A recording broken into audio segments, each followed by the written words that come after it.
Hello and welcome to Piano Lessons Boulder. Today we will take up an exercise from Czerny's wonderful book, The Art of Finger Dexterity, Opus 740.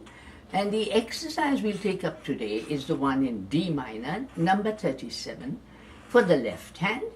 And it is an excellent early preparation if you want one day to play Chopin's great revolutionary etude. Then it's the first step in the way to prepare oneself for that.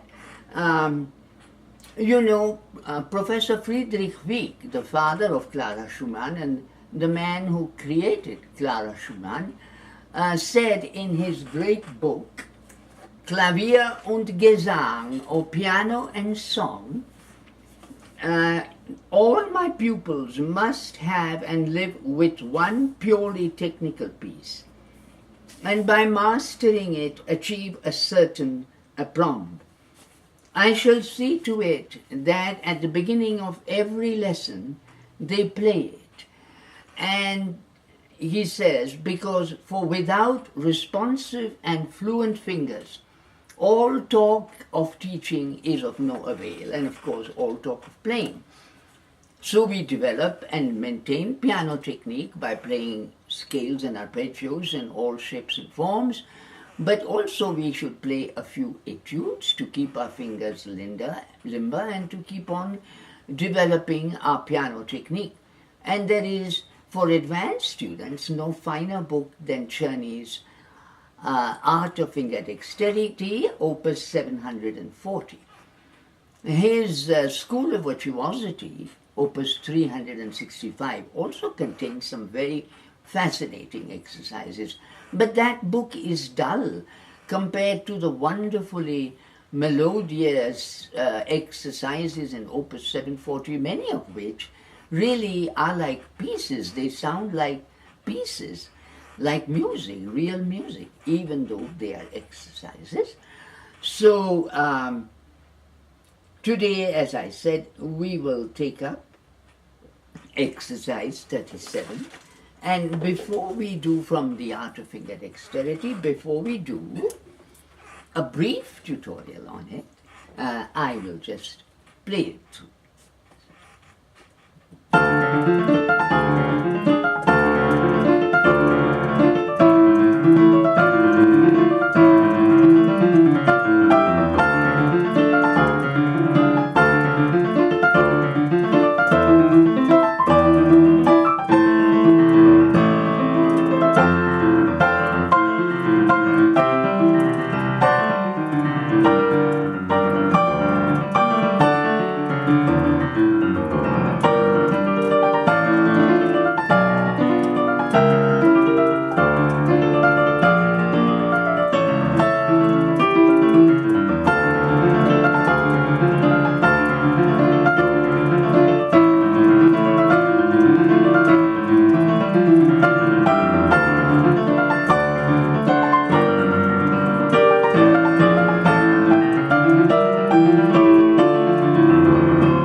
There we are.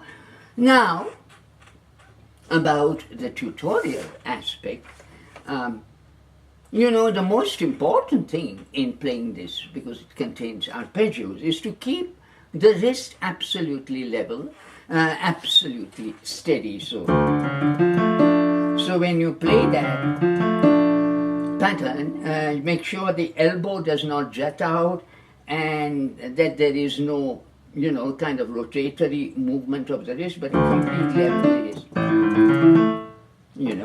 that is very, very important. That's the most important thing, in fact, while studying this etude. And then in measure 33, 31, 32, 33, so remember that it starts off going up as A major, but at the top there's a G, making it an A7.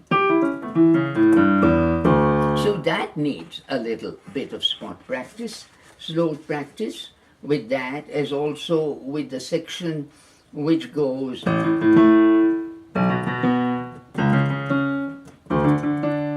that can be taken up as a separate spot practice section for slow practice. And that is really about all one has to say. So it need not be too long a tutorial, but start learning.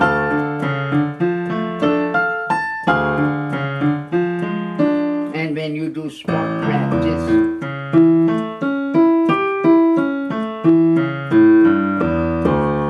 and so on.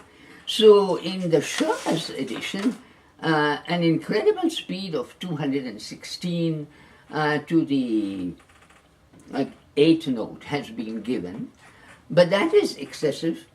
In the Alfred edition, edited by Willard Palmer, he suggests anywhere, quarter note, 126 to 176. Just for the record, I played it at about 138. And so speed is not the most important criterion. It's playing it well and in the proper way without wrist movement.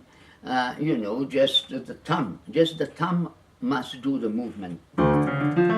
When you turn, it's the thumb that makes you turn and play arpeggios. That is the most greatest take home from this playing this etude, or any arpeggio etude for that matter.